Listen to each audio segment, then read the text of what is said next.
Got something in the mail. Looks like a card from, can't show you his address. Mr. 45 Bullet. Because tomorrow I will be older. And I got this today. Let's see what it says. I'm going to do a video today about what gun I keep on my nightstand. Oh, ain't this cute. Hey guy, thought you might like a birthday card that shows a little cleavage. Oh man, dude, that ain't right. Come on, man. I had half a chubby and it went down like a fucking flat tire as soon as I opened that up. Think again, maybe not. Thank you, Bill. Thank you.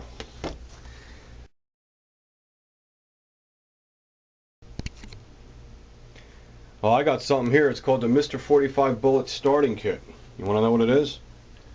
It's $19.95, and if you call in the next 10 minutes, you get the second one free. You get one buffet tray, one Glock 27, a 44 Magnum, not one but two Cozy Shack rice puddings, a pack of butterscotch crimpet tasty cakes, a big giant pack of wafer cream cookies, and most importantly, a jumbo jar of Tums. And one more thing, the occasional piece of celery, because Bill once in a while gets on a health kick.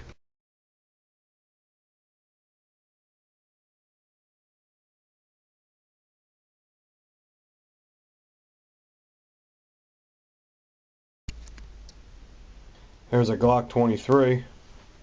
Is that the best gun for the nightstand? I don't know.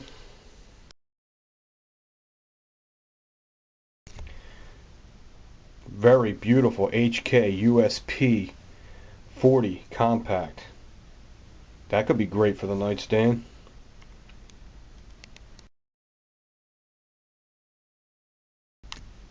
Kimber Custom 2 night sights 45 ACP, awesome 1911. That could be great for the nightstand.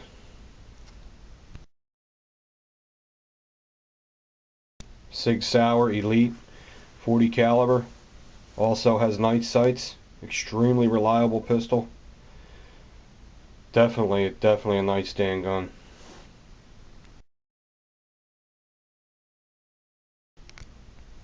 Really? A cowboy gun? Oh yeah, absolutely.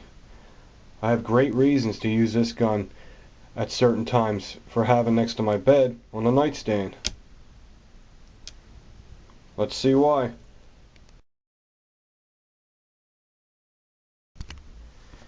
Well, I get a lot of PMs. People asking me, can you do a video on what gun you keep on your nightstand? I don't have a specific firearm I keep on my nightstand.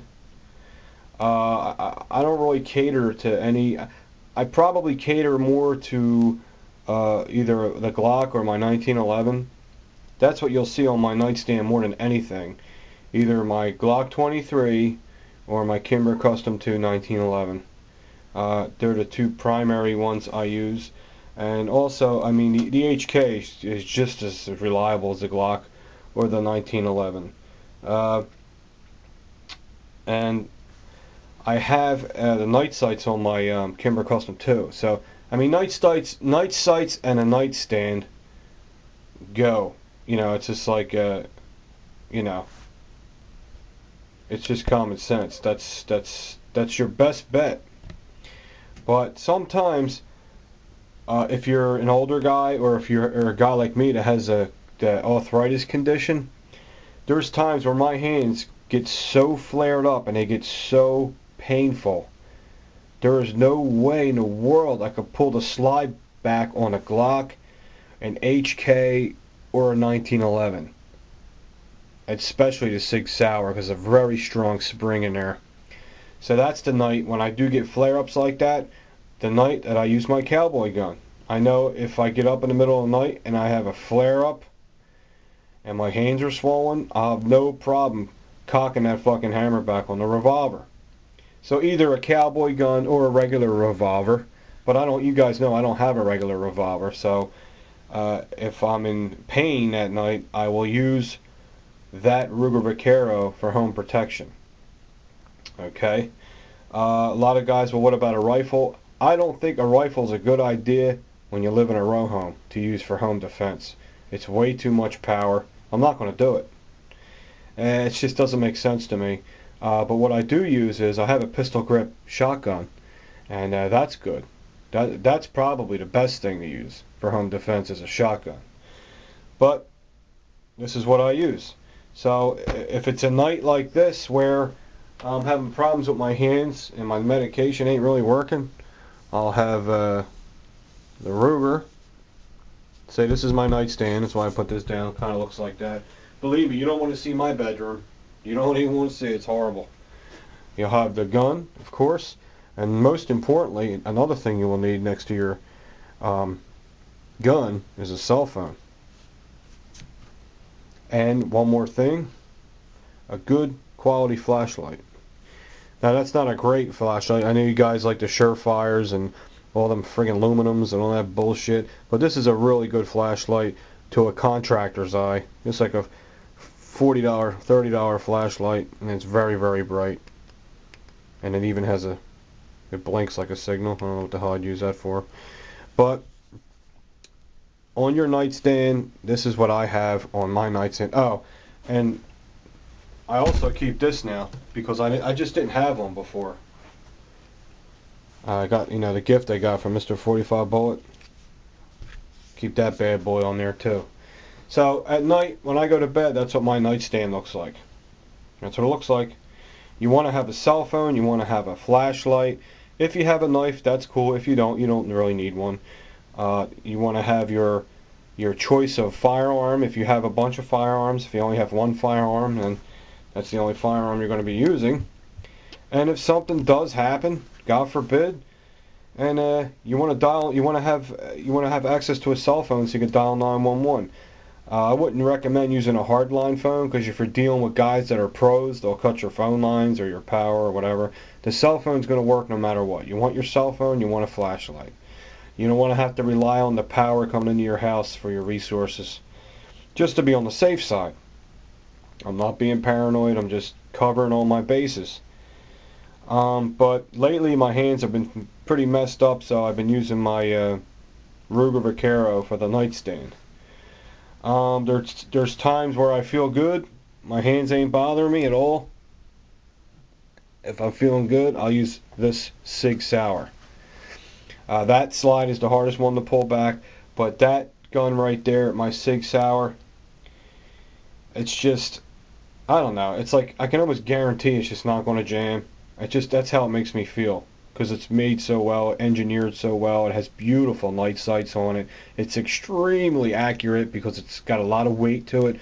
There's like no recoil, and you could take your pick, the left nut or the right nut. You could pick it right off with that gun. Okay, that's how awesome that gun is.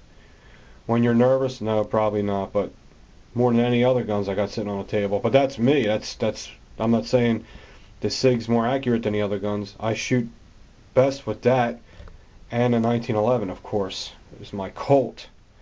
I forgot to mention my Colt 1911, see? Because that's another 1911 that's extremely reliable. Well, that is upstairs in my safe. That's why you're not seeing it. But like I said, if my hands feel normal and I don't have any problems, I'll use the Sig. And then maybe just because I like Glocks and they're reliable too, I'll use a Glock. You know what I'm saying? It's just whatever I'm in the mood for. It's like a woman picking her shoes out in the morning. We love guns like women love shoes, It's like, that's how I am. So that's why I try to buy all high quality guns. Because no matter what gun I pick, I want to make sure it's reliable, it's high quality, it's going to save my life, it's going to work no matter what. But most of the time, I'll be honest with you, most of the time my nightstand gun is my Glock 23 or my Colt or my Kimber, or any of my 1911s. But my Kimber Custom 2, the only reason why is not that it's better than the Colt, it has night sights on it. And night sights give you an advantage at nighttime if you can see your target. If you can't see your target, night sights ain't going to do you any good.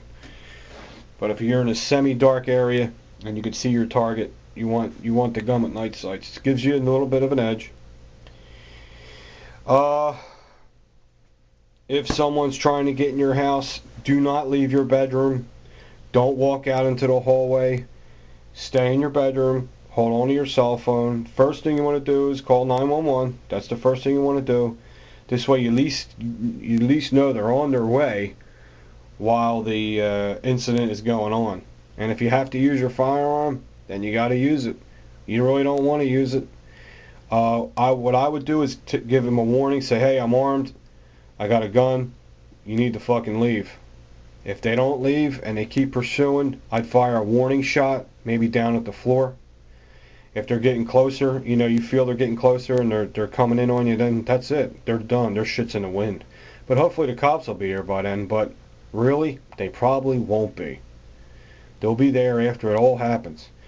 Or they'll turn around and take off. That's what you want to happen. That's what you hope should happen. As they just turn around and take off. Because there's people out there that are not armed, and they get shot and killed all the time, and because they don't have a gun, because they think guns are bad, or they don't believe in guns, and they're the fucking stupid asses that end up fucking getting buried 3 days later. At least the people that own firearms, responsible people, will have at least a 75% more of a chance than the person that's unarmed. Okay? So I hope, if you're anti-gun, I hope you're seeing this video. I mean, you people have no common sense at all. What the hell you think getting rid of guns is not going to help anything? Illegal guns will always be here forever. There will always be illegal guns. So as long as there is illegal guns, you got to have legal guns for the good people. Okay? That's my spin on it. There's my nightstand. That's it. A gun, a cell phone, a flashlight, my K-bar that Mr. 45 Bullet sent me. I'm thrilled with that thing. And like I said, don't try to be a hero and go out in your hallway or go downstairs and go look for these people. Just stay put, call 911, and keep your back against the wall. At least if your back's against the wall, no one's coming up behind you. No one can blindside you. You go walking out into the hallway, you can get blindsided. You don't know where that guy is. Your safest spot is to stay put. That's all. That's all. It's just a quick video. Let me know what you think of this one. I hope I did what you wanted me to. Alright, see you.